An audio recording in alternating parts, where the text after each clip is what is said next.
একদমই মত নেই, এটাই তো বলবেন তাই না? মত না থাকলে আমি কি করব?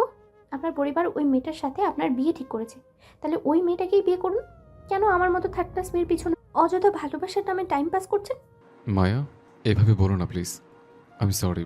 আসলে আমি আপনার সাথে আমি কোনো কথাই বলতে চাই না, আর আপনার কোনো কথাও আমি শুনতে চাই না। এবার দয়া করে আমার হাতটা ছাড়ুন প্লিজ। ছেড়ে দেব। আগে বলো তুমি আমায় ভালোবাসো কিনা। দেখুন, আপনার একজনের সাথে।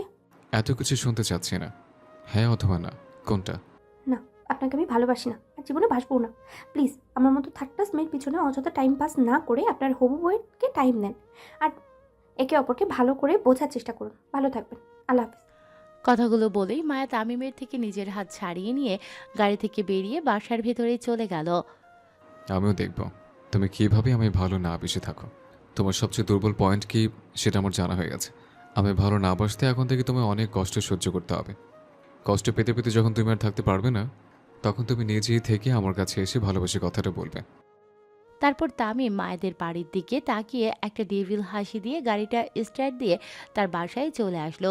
দুপুরের খাবার খেয়ে মায়া তার রুমের মধ্যেই শুয়ে আছে আর তামিমের কথা ভাবছে। উনি আসলে চাচ্ছেনটা কি? প্রথমত, ওনার একজনের সাথে বিয়ে ঠিক হয়ে যাওয়ার পরেও উনি আমার পেছনে পড়ে আছেন। দ্বিতীয়ত, ওনাকে আমি ভালোবাসি না বলার পরেও উনি আমার পেছনে পড়ে আছেন। একজনের সাথে অলরেডি বিয়ে ঠিক হয়ে গিয়েছে, তারপরে উনি কেন আমার পেছনে ভালোবাসার জন্য গুড়গুড় করছেন? ওনার সম্পর্কে আমি যতটুকু জানি, এতে মনে হয় না যে উনি মেয়ে লোভী বা মেয়েদের প্রতি ওনার আকর্ষণ বেশি। আর সারাক্ষণ মেয়েদের নিয়ে মাতামাতি করা ওনার ভালো লাগে না। তাহলে কেন উনি ওনার হবু বউকে রেখে আমার পেছনে পড়ে আছেন? উফ, মাথায় কিচ্ছু ঢুকছে না। ওনার মনে কি যে চলছে এটা ওপরওয়ালাই ভালো জানেন। এদিকে তামিম বাসায় এসে খাওয়া দাওয়া করে তার রুমে এসে মায়ের কথাই ভাবছে। তুমি যে আমার প্রতি ধীরে ধীরে দুর্বল হয়ে পড়ছো, এটা আমি ওই দিনে বুঝে ফেলেছি, যেদিন তুমি আমায় রিয়ার সাথে রেস্টুরেন্টে খাবার খেতে দেখেছিলে। এখন আমি যতটা মেয়ের সাথে কথা বলবো বা মেলামেশা করি, এতে তুমি জেলাস ফিল করবে। এটা আমি ভালো করে জানি। আমি তোমায় ভালোবাসি, আর তুমিও এখন আমায় ভালোবেসে ফেলেছ, কিন্তু মুখ ফুটে বলতে পারছো না। এখন এমন কিছু করব যাতে তুমি নিজে থেকে আমায় এসে ভালোবাসে কথাটা বলবে।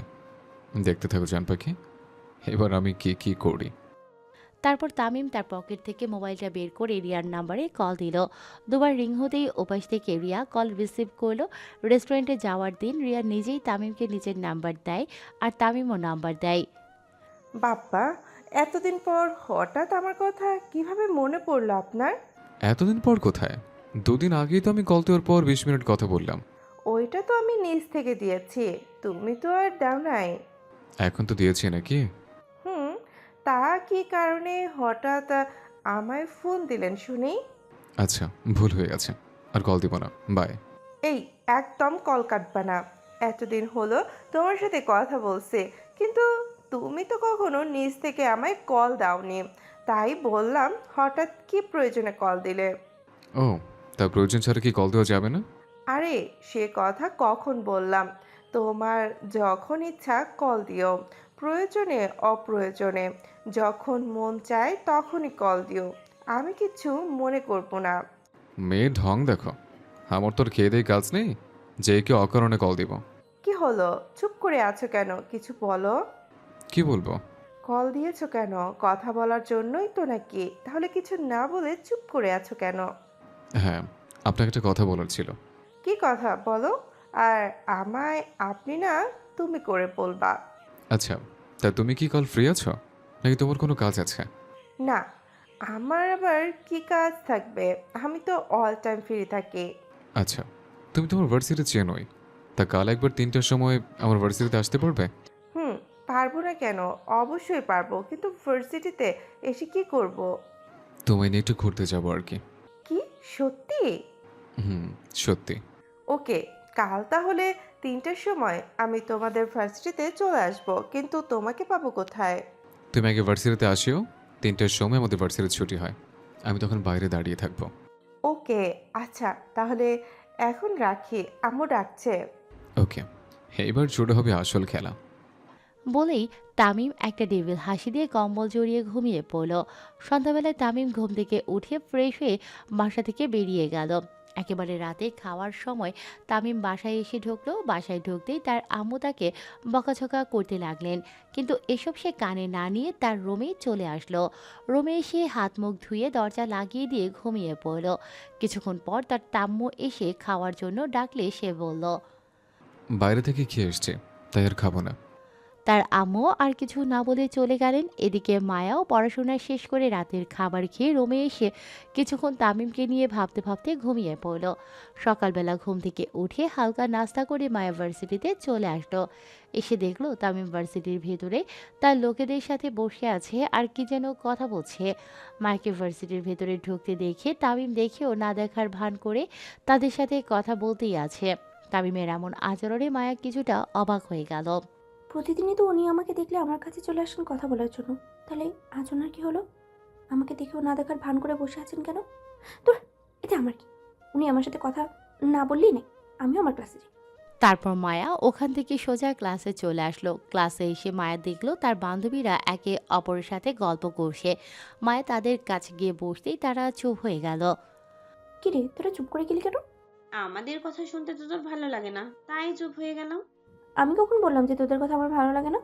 ওই যে গতকাল বললি। আরে গতকাল এমনিতেই ঠোঁটের ব্যথায় ভালো লাগছিল না, তাই ওই কথা বলে ফেলেছি। আর তোরা এই কথাটা এখন কথায় কথা বাড়াচ্ছিস না? আচ্ছা যা, গতকালের জন্য সরি। এবার কথা বল, তোরা চুপ করে বসে থাকলে যে আমার ভালোই লাগে না। মায়ের কথা শুনিয়ে তার বান্ধবীরা আবার গল্প করতে শুরু করলো। মায়াও তাদের সাথে যোগ দিল। কিছুক্ষণ পর ক্লাসে স্যার চলে আসলে তারা গল্প বাদ দিয়ে ক্লাসে মনোযোগ দিল। একেবারে 3টা ক্লাস করিয়ে টিফিন টাইমের বেল বেজে উঠল। মায়া আর তার বান্ধবীরা ক্লাস থেকে বেরিয়ে ক্যান্টিনে গিয়ে টিফিন খেয়ে আবার ক্লাসে চলে আসলো। কিছুক্ষণ পর টিফিন টাইমের সময় শেষ হলে আরেক স্যার এসে ক্লাসে ঢুকলেন আর ছাত্রছাত্রীদের ক্লাস করাতে লাগলেন। একে একে বাকি ক্লাস করিয়ে ভার্সিটির ছুটি হয়ে গেল। মায়া তার বান্ধবীদেরকে নিয়ে ভার্সিটি থেকে বেরোতেই সামনে তাকিয়ে দেখলো তামিম তার গাড়ি নিয়ে দাঁড়িয়ে আছে আর একটা মেয়ের হাত ধরে মেয়েটার সাথে হেসে হেসে কথা বলছে। মায়া তামিমের সাথে থাকা মেয়েটার দিকে ভালো করে তাকিয়ে দেখলো এটা ওই রেস্টুরেন্টের মেয়ে যার সাথে তামিমের বিয়ে ঠিক হয়েছে। এদিকে তামিমও মায়াকে দেখে রিয়ার সাথে আরও হেসে হেসে কথা বলা শুরু করে দিয়েছে। তামিম মায়াকে শুনিয়ে শুনিয়ে রিয়াকে বলল। Wow, really you looking very nice today. আর তোমার ঠোঁটের পাশে তিল থাকায় তোমাকে আরো সুন্দর লাগছে। ধুর, কি যে বলো না। আরে সত্যি বলছি, তোমাকে আজ ভীষণ সুন্দর লাগছে। বলেই থেমে গেল। এখন কি বলো? তামিম তার মুখ রিয়ার কানের কাছে নিয়ে এমনভাবে বলল যে সে রিয়ার গালে চুমু খাচ্ছে। আসলে মায়াকে দেখানোর জন্যই তামিম এমন করেছে। বিয়েটা হোক, তারপর না হয় বলবো। রিয়ার কানে কানে বিয়ের কথা শুনেই রিয়া আরও লজ্জা পেল। আচ্ছা, অনেক কথা হয়েছে, এবার তাহলে যাওয়া যাক। কোথায় যাবে? গাড়িতে উঠে বসো, তারপর বলছি। তামিমের কথায় রিয়া গাড়িতে গিয়ে উঠে বসলো। তামিম একবার পেছনে ফিরে মায়ার দিকে তাকিয়ে দেখলো মায়া আগের মতোই সেখানে দাঁড়িয়ে আছে আর তার দিকে তাকিয়ে রাগে ফুসফুস করছে। মায়ের মন চাচ্ছে এক্ষুনি গিয়ে ওই রিয়া মেয়েটাকে গাড়ি থেকে বের করে ছড়িয়ে মেয়েটার গাল লাল করে দিতে, কিন্তু তার বান্ধবীরা তার পাশে থাকায় সে কিছুই করতে পারছে না আর বলতেও পারছে না। তামিম মায়ের দিকে তাকিয়ে একটা মুচকি হাসি দিয়ে গাড়িতে উঠে গাড়ি স্টার্ট দিয়ে সেখান থেকে চলে গেল। কিরে মায়া, তোর চেহারা লাল হয়ে আছে কেন? আসলে মায়ার চেহারা অনেক ফর্সা আর ফর্সা মেয়েরা রাগলে চেহারা লাল হয়ে যায়, যা মায়ারও হয়েছে। কিছু না, এমনি। আমি বাসায় গেলাম, বাই। কথাটা বলেই মায়া তাদেরকে আর কিছু বলতে না দিয়ে ভাষার দিকে হাঁটা ধরল। মায়ের এমন আচরণে তার বান্ধবীরা কিছুই বুঝলো না। তারপরও তারা যার যার বাসায় চলে গেল। মায়া বাসায় এসে তার রুমে গিয়েই দরজা বন্ধ করে বিছানার উপর ধপ করে বসে পড়ল। তামিমের সাথে রিয়া মেয়েটাকে দেখে মায়ের যে কেন জানি সহ্য হচ্ছিল না তখন, কিন্তু তার এমন কেন হচ্ছিল এটা মায়া কিছুতেই বুঝতে পারছে না। মায়া এবার কিছুটা শান্ত হয়ে ভাবতে লাগলো। আচ্ছা, ওনার পাশে ওই মেয়েটাকে দেখে আমার তখন রাগ হচ্ছিল কেন? একটা মেয়ে যদি তার প্রিয় মানুষের সাথে অন্য কোনো মেয়েকে দেখে, তখন ওই মেয়েটা জেলাস ফিল করে। তাহলে কি আমার আমার প্রিয় মানুষটাও নেই? তাহলে কি আমি ওনাকে ভালোবেসে ফেললাম? ভালোবাসলে কি আমি ওনাকে সারা জীবনের জন্য নিজের জীবনসঙ্গী হিসেবে পাবো? সেটা এই জন্মে হবে বলে তো মনে হয় না, কারণ ওনার পরিবার খুব উঁচু লেভেলের আর আমার পরিবার মধ্যবিত্ত বললেই চলে। মিডল ক্লাস পরিবারের মেয়ে হয়ে আমি এত উঁচু পরিবারের ছেলেকে জীবনসঙ্গী হিসেবে পাওয়ার আশা করছি। সব কিছুর পরে যে কি হবে সেটা আমরা কেউই জানি না। এ বিষয়ে স্বয়ং উপরওয়ালাই ভালো জানেন। এভাবে কাটতে লাগলো মায়া আর তামিমের দিনকাল। দেখতে দেখতে কেটে গেল 15টা দিন। এখন তামিম প্রতিদিন ভার্সিটি শেষে রিয়াকে সাথে নিয়ে কোথাও ঘুরতে যায়, মায়াকে দেখিয়ে দেখিয়ে, যাতে মায়া একসময় তার সহ্য করতে না পেরে তামিমকে নিজের মনের কথা বলে দেয়। কিন্তু মায়া এই 15 দিনে তামিমকে কিছুই বলেনি। হ্যাঁ, তামিমের সাথে রিয়াকে দেখে মায়ার জেলাস ফিল হয়, কিন্তু সে মুখ ফুটে তামিমকে কিছুই বলতে পারে না।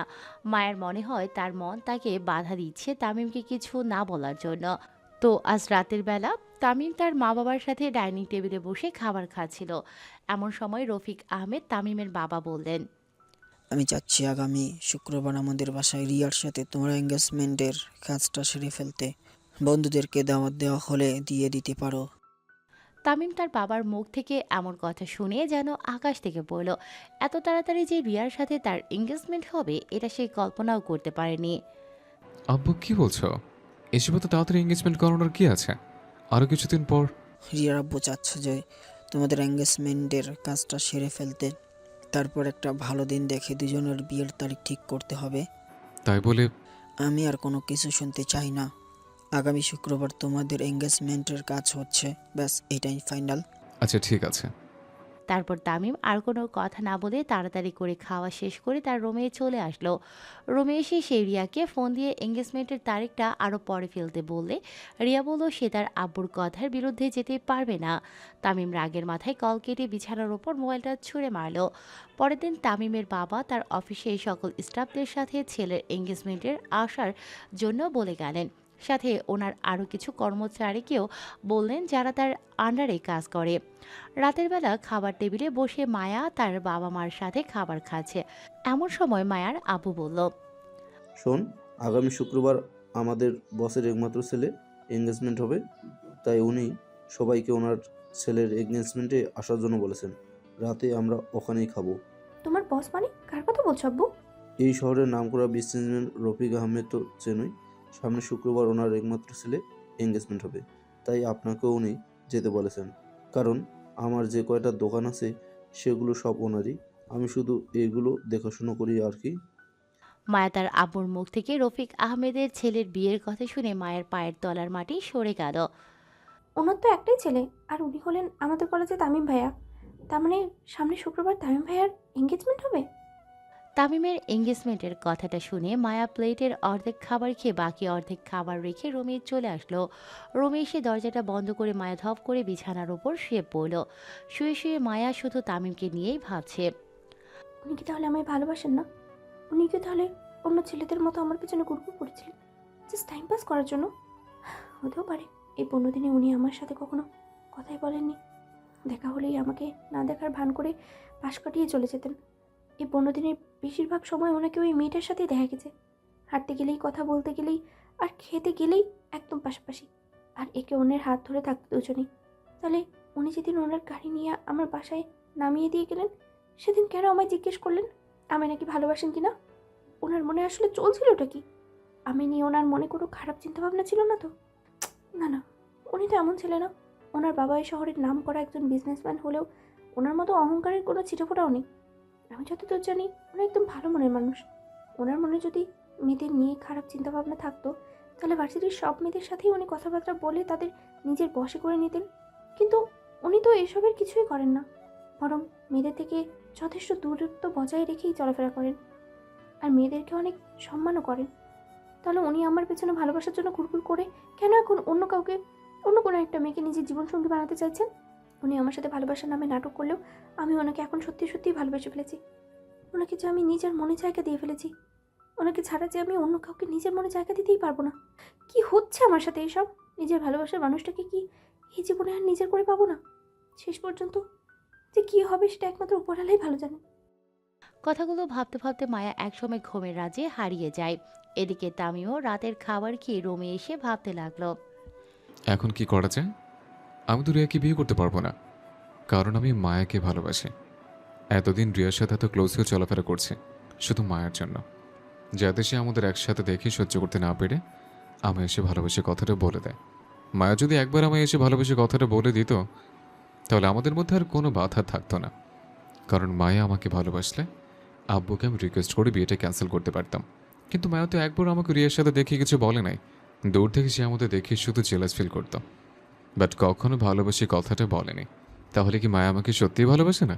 কিন্তু আমি যে মায়াকে মন থেকে ভালোবাসি, চাইলেও তাকে আর এই মন থেকে বের করে দিতে পারবো না।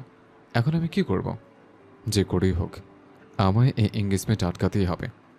রিয়ার সাথে যদি একবার আমার এঙ্গেজমেন্ট হয়ে যায়, তাহলে রিয়াকে বিয়ে করা ছাড়া আমার উপায় থাকবে না।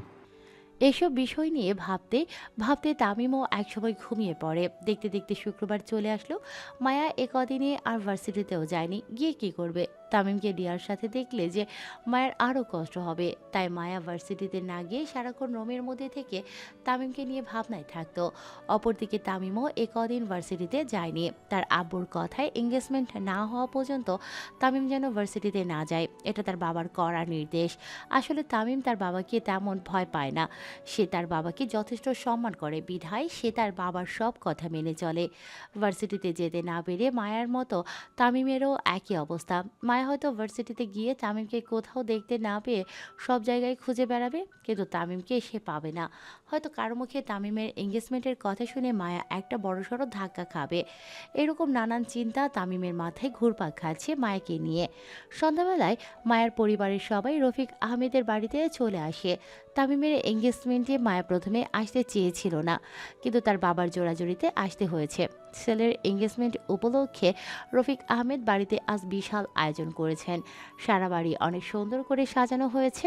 বাড়ি ভর্তি লোকজন, কেউ তার বিজনেস পার্টনার, আবার কেউ তার কর্মচারী বা অফিসের স্টাফ। এক কথায় উনি যাদেরকে দাওয়াত দিয়েছেন তাদের মধ্যে অর্ধেক মানুষই তামিমের এঙ্গেজমেন্টে এসেছে। মায়া তামিমদের বাড়িতে এই প্রথম এসেছে। বিশাল বড় বাড়ি তাদের। এতদিন সে লোকমুখে শুনে এসেছে রফিক আহমেদের বাড়ি নাকি অনেক সুন্দর, আর আজ মায়া তার নিজ চোখে তাদের বাড়ি ঘুরে ঘুরে দেখছে। হাঁটতে হাঁটতে মায়া হঠাৎ কারো সাথে ধাক্কা খেয়ে নিচে পড়ে যাচ্ছিল, কিন্তু সেই ব্যক্তিটি সাথে সাথে মায়ের কোমর জড়িয়ে ধরে ফেলল। মায়া তো ভয়ে চোখ বন্ধ করে ফেলল। তারপর হঠাৎ মনে হলো কে যেন তার কোমর ধরে রেখেছে। মায়া আস্তে আস্তে নিজের চোখ খুলে সামনে তাকাতেই বড় ধরনের একটা শক খেলো, কারণ যে মানুষটা তার কোমর ধরে রেখেছে সে আর কেউই না, তামিম। তামিমও মায়াকে এখানে দেখে খানিকটা অবাক হয়ে মায়ের দিকে তাকিয়ে আছে। মায়া তামিমকে দেখে অবাক না হলেও তাড়াতাড়ি করে উঠে দাঁড়ালো। তুমি এখানে কিভাবে আর কখন আসলে? আমার পরিবারের সাথে এসেছি। পরিবারের সাথে মানে? তুমি আমাদের... আব্বু বলল আপনার আব্বুর কয়েকটা ফ্যাক্টরি নাকি আব্বু দেখাশোনা করে, তাই আপনার আব্বু আমার আব্বুকে আপনার এঙ্গেজমেন্টে দাওয়াত দিয়েছে। তুমি এখানে এসে ভালোই করছো। আমি তোমায় কিছু... আব্বু হয়তো আমায় খুঁজছে, আমি গেলাম, বাই। আর এঙ্গেজমেন্টের জন্য কংগ্রেটস। কথাগুলো বলে মায়া সেখান থেকে আবার তার আব্বু আম্মুর কাছে চলে আসলো। তামিমও সেখানে দাঁড়িয়ে না থেকে মায়ের পিছু নিতে নিতে মায়ের কাছে চলে আসলো। মায়ের কাছে এসে দাঁড়াতেই তামিমের বাবা কোথা থেকে যেন এসে তামিমের হাত ধরে বাড়ির ভেতরে নিয়ে আসলেন। কত সময় ধরে তুমি খুঁজছি, কোথায় ছিলে এতক্ষণ? আব্বু আমি... থাক, আর কিছু বলতে হবে না, চল এখন তোমাদের আংটি পরানো হবে। আব্বু আমার একটু কথা... যা বলার পরে বলিও, এবার চলো। কথাগুলো বলেই তামিমের বাবা তামিমের হাত ধরে বাহিরে নিয়ে এসে স্টেজে গিয়ে দাঁড়ালেন।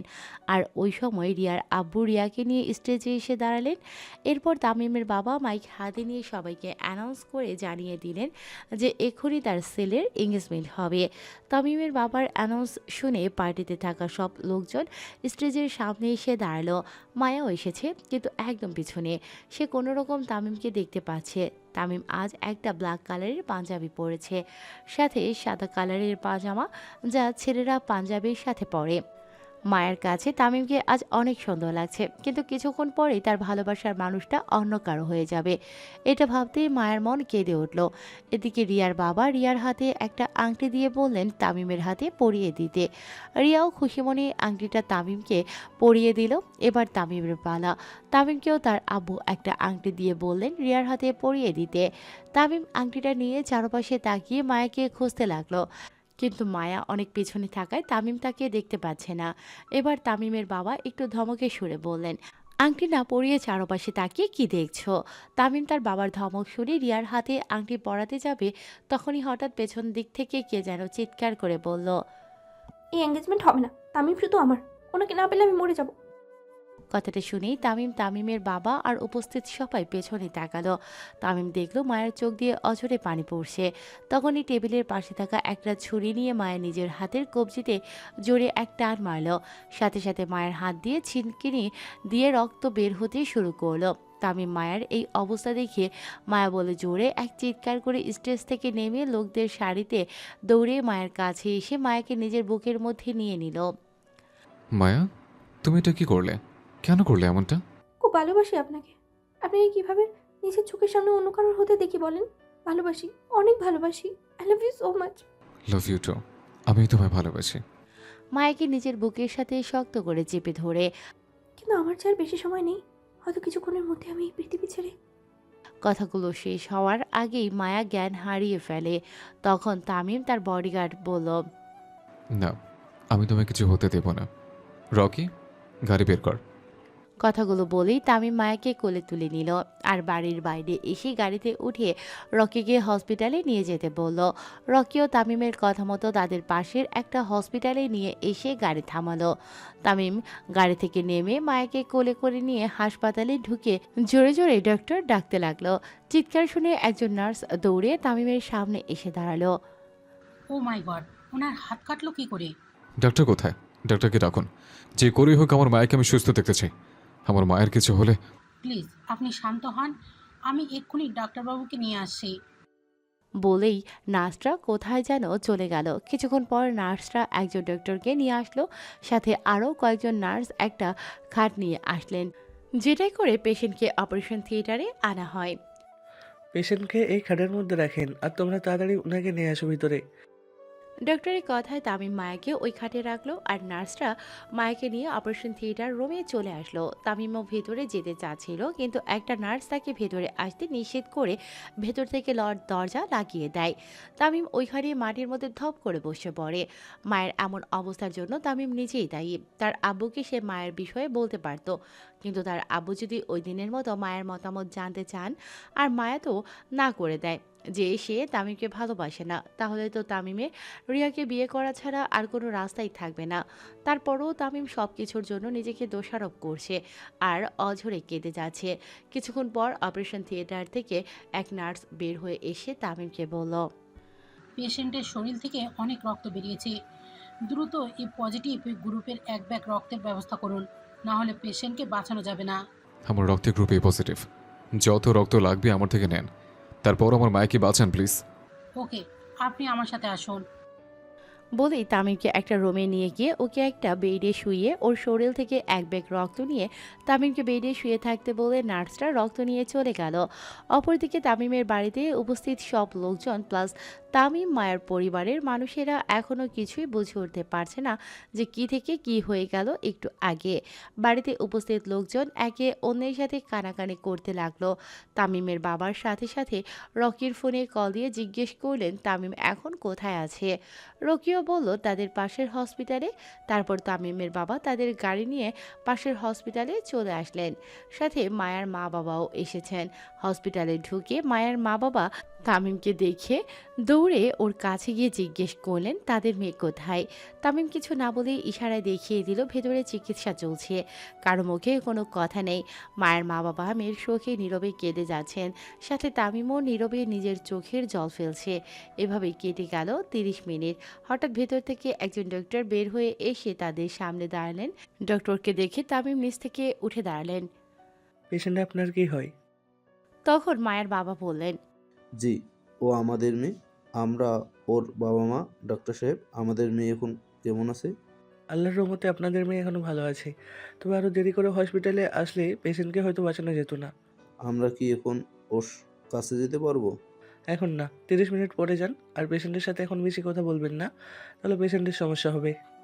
কথাটা বলে ডক্টর সেখান থেকে চলে গেল। 30 মিনিট পর মায়ার মা বাবা দুজন গিয়ে ভেতরে ঢুকলেন, দেখলেন মায়া বিছানার উপর শুয়ে আছে। আম্মু, তুমি এই কাজ কেন করলে? মায়া তার আব্বুর গলা শুনে চোখ মেলে সামনে তাকিয়ে দেখে তার আব্বু। আব্বু, আমি ওনাকে খুব ভালোবাসি, ওনাকে ছাড়া আমি বাঁচবো না। ওরা কোথায় আর আমরা কোথায়? ওরা কি তোমার ওর সাথে মেনে নেবে? মেনে না নিলে আমি আবার কিছু একটা। চুপ, বেয়াদব মেয়ে কোথাকার। ভুলেও আর এমন কথা বলবা না। আব্বু আসি ওনার সাথে আমি কথা বলবো না। এবার চুপটি মেরে শুয়ে থাক, কোনো কথা বলবো না। তারপর মায়ার মা বাবা রুম থেকে বেরিয়ে গেলেন আর তামিমের আব্বুর সাথে তাদের বিষয়ে কথা বলতে লাগলেন। তামিমও ওই ফাঁকে ভিতরে ঢুকে মায়ের পাশে এসে বসে পড়ল। এই জান পাখি, কেমন লাগছে এখন তোমার? মায়া তামিমের কণ্ঠ শুনে অন্যদিকে মুখ করে বলল, আপনার জান পাখি তো রিয়া, আমাকে এই নামে ডাকবেন না বলে দিলাম। রিয়া তো আমার কেউ না, তুমি আমার সব।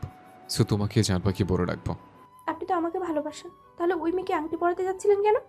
আসলে মানে কি বলবো বলো, আমি যে আব্বুর সব কথা মানি, তাই এই কথাটা মানতে হলো। আর তুমি যে আমায় ভালোবাসো, এটা যদি আমায় আগে বলে দিতে, তাহলে আমি আব্বুকে তোমার বিষয়ে বলতে পারতাম। কিন্তু তুমি আমায় ভালোবাসার কথা বলছো না দেখি আমি এই কদিন রিয়ার সাথে বেশি মেলামেশা করতে শুরু করি, যাতে তুমি একসময় সহ্য করতে না পেরে আমি এসে ভালোবাসি কথাটা বলে দাও। কিন্তু তুমি যখন বলেছো রিয়াকে জানবে কি বলে ডাকতে, তাহলে আমি ওর কাছে যাই। না, আপনি শুধু আমার, আপনি অন্য কারোর হলে আমি মরেই যাব। দূর পাগলে, আমি কোথাও যাচ্ছি না, আমি তো মজা করলাম। এমন মজা কখনো করবেন না বলে দিলাম। আচ্ছা, আর এমন করবো না। আপনাদের শেষ হলে আমরা কি ভিতরে আসতে পারি? তামিম হঠাৎ কারো গলার আওয়াজ শুনে পেছনে ফিরে দেখলো তার বাবা আর মায়ার মা বাবা। আরে আব্বু আসো, এখানে পারমিশন নিচ্ছ কেন? না, তোমরা যেভাবে আছো মনে হয় আমরা এসে ডিস্টার্ব করলাম। মায়া সবাইকে দেখে লজ্জা পেয়ে তামিমের বুকে মুখ লুকালো। থাক বৌমা, আর লজ্জা পেতে হবে না। বৌমা? তার মানে? আমি রাজি, কারণ আমি চাই না যাকে আমার ছেলে ভালোবাসে না তার সাথে ওর বিয়ে দিয়ে মেয়েটার জীবন নষ্ট করতে। তাছাড়া মায়ের আব্বু আমার অনেক বিশ্বস্ত লোক, তাই আমিও রাজি হয়ে গেলাম। কিন্তু রিয়ার কি হবে? আমি রিয়া আব্বুর সাথে কথা বলে এই সিদ্ধান্তটা নিয়েছি। রিয়া নিজেও বলেছে তুমি যেহেতু তাকে বিয়ে করে হ্যাপি থাকতে পারবে না, তাহলে সে তোমাকে আর জোর করবে না। তাহলে আমাদের বিয়েটা কবে হবে? আমি আর বিআই সাহেব কথা বলে বিয়ের তারিখ ঠিক করে নেবনি। কি বলেন বিআই সাহেব? হ্যাঁ, সেটাই ঠিক হবে। দুজন মিলে কথা বলে একটা ভালো দিন দেখে তাদের বিয়ে দিয়ে দেবনি। আচ্ছা তাহলে চলেন আমরা এখন বাইরে যাই, ওরা থাকুক। তারপর তারা সবাই চলে গেল। আপনারা হয়তো ভাবছেন তামিমের বাবা মায়াকে কিভাবে এত সহজে মেনে নিলেন, তাই তো শোনেন তাহলে। যখন মায়ার মা বাবা মায়াকে দেখার জন্য অপারেশন থিয়েটারে ঢুকেছিলেন, তখন তামিম তার বাবাকে অনেক রিকোয়েস্ট করে মায়াকে তার সাথে বিয়ে দেওয়ার জন্য রাজি করায়। সে বলে রিয়ার সাথে তার বিয়ে হলে সে বা রিয়া কেউই সুখী হতে পারবে না, অযথা কেউ একটা মেয়ের জীবন নষ্ট হবে। তামিমের বাবাও লাভ ম্যারেজ করে বিয়ে করেছিলেন, তাই তিনি ছেলের কষ্টটা বুঝতে পেরে মায়াকে ওনার ছেলের বউ বানাতে রাজি হয়ে যান। সবাই চলে গেছে, এবার আমার দিকে তাকাও। না, আমার লজ্জা করছে। আচ্ছা, আপনার আব্বু এত সহজে আমাদের সম্পর্ক মেনে নিলেন কিভাবে? তামিম তারপর মায়াকে সব বলল। বুঝলে এবার? আমার দিকে তাকাও তো দেখি। না, আমি এভাবেই থাকবো। আপনার বুকে থাকতে আমার খুব ভালো লাগছে। পাগলি একটা। আপনার। এভাবে কেটে গেল আরও কিছুদিন। এই কদিনে মায়া পুরোপুরি সুস্থ হয়ে গেছে আর তাদের দুই পরিবার মিলে তাদের বিয়েও ঠিক করে ফেলেছেন। তারপর অনেক ধুমধাম করে মায়া তামিমের বিয়ে হয়ে গেল। অ্যাট লাস্ট বাসর রাতের একটু ফিল্মই দেখে আসা যাক, চলেন। তামিম বাসর ঘরে ঢুকে দরজাটা লাগিয়ে দিয়ে মায়ার কাছে গিয়ে দাঁড়াতেই মায়া বিছানা থেকে উঠিয়ে তামিমের কলার ধরে টান মেরে বিছানার মধ্যে ফেলে দিয়ে তার বুকের মধ্যে চড়ে বসলো। মায়ের এমন কাজে তামিম কিছু বুঝতে না পেরে মায়ের দিকে তাকিয়ে রইল। মায়া, এসব কি করছো? চুপ, কোনো কথা বলবেন না। আপনি যখন ওই রিমিটের সাথে গায়ে পড়ে ঘষাঘষি করতেন, তখন খুব কষ্ট পেতাম আমি, কিন্তু সব মুখ বুঝে সহ্য করে নিয়েছি। বাট আজ সব একেবারেই শোধ করে নেব। মানে কি শোধ করবে? কি বলছো এসব? আমি তো কিছুই বুঝতে পারছি না। দাঁড়া, দেখাচ্ছি। বলেই মায়া তামিমের ঠোঁটের সাথে নিজের ঠোঁট জোড়া এক করে দিয়ে তামিমের ঠোঁটে পাগলের মতো কিস করতে লাগলো। প্রায় 3 মিনিট কিস করার পর মায়া তামিমের ঠোঁট ছেড়ে দিয়ে তামিমের দিকে তাকায়। মায়া দেখলো তামিম তার দিকে অবাক চোখে তাকিয়ে আছে। কি হলো, এভাবে তাকিয়ে কি দেখছেন? বাসর রাতে নাকি মেয়ে তার স্বামীর পা ছুঁয়ে সালাম করে, কিন্তু তুমি তা না করে আমায়। আমি একটু অন্যরকম, তো তাই এমনটা করেছি। কেন, আপনার ভালো লাগেনি?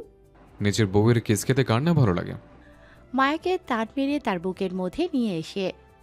সারা জীবন আমি আপনার বুকের মধ্যে এভাবেই আগলে রাখবেন তো? যতদিন না পর্যন্ত আমার মৃত্যু আসছে, ততদিন পর্যন্ত তোমায় আমার বুকের মধ্যে এভাবে আগলে রাখবো। খুব ভালোবাসি আমি আপনাকে। আমি তোমায় অনেক ভালোবাসি।